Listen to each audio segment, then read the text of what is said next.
Nagulanta nga ang mga netizen matapos nga na mapansin nila na tila burado ang Instagram page nitong si Christine Reyes at wala ito sa kaarawan ni Marco Gumabaw. Sa naging komento ng mga netizen, narito ang kanilang naging panag-usapan. Napansin ko lang, ba't wala si Christine Reyes sa celebration? Kaya nga, wala din IG si Christine, nag-deactivate ata. Busy sa taping ng MMFF. Well, kahit na nga may reason na gano'n, alinlangan pa rin sila na baka nag-break na. Wala na kayo ni AA, sayang naman. Where is Christine? Are you still okay? Ba't wala si AA sa celebration? Wala na ba kayo ni Teen birthday? Marco. Agad-agad ngang nag-circulate ito sa social media at inakala nga na hiwalay na sila Christine Reyes at Marco Gumabaw. Nitong July lang ay may post pa sila na napaka-sweet. At talaga namang lahat ng pinupost nila ay sinusubaybayan ng mga humahangang fans sa kanilang relasyon. Kaya naman kung totoo ito ay napakasakit para sa mga tao na sumubaybay sa kanilang love story.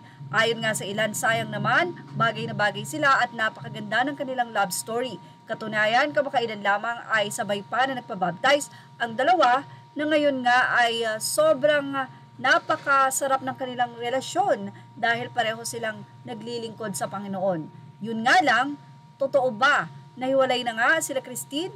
Well, wala pa nga pong 24 oras ay mukhang nabalitaan na ni Christine na pinaghihiwalay na sila ni Marco Gumabaw ng social media. Kaya naman agad-agad ay nag-post ang aktres sa kanyang Facebook page para pabulaanan ito. Sa naging FB story ni Christine, sinabi niyang, mahal ko yan. At doon ay nakalagay din na 30 na yan siya.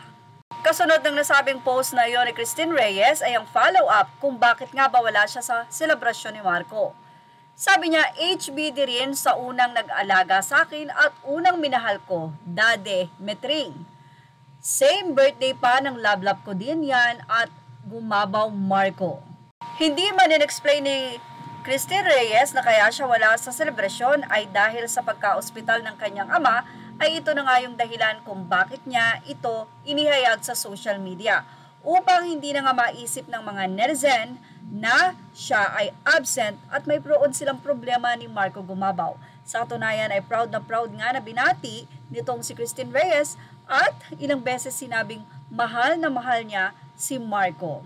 Well, ayan na po para po sa mga fans na nagmamahal kay Marco at Christine, wala pong katotohanan na sila ay break na. At least ngayon, sa 100% ay 90% na hindi sila break at 10% lang ang rumored. At ayan po ang ating Showbiz Snap update. Sa mga nais pong maglagay ng komento ay ilagay lang po ito sa ating comment section para po sa inyong mga opinion. Thank you for watching Showbiz Snap. Images are all credit to the rightful owners.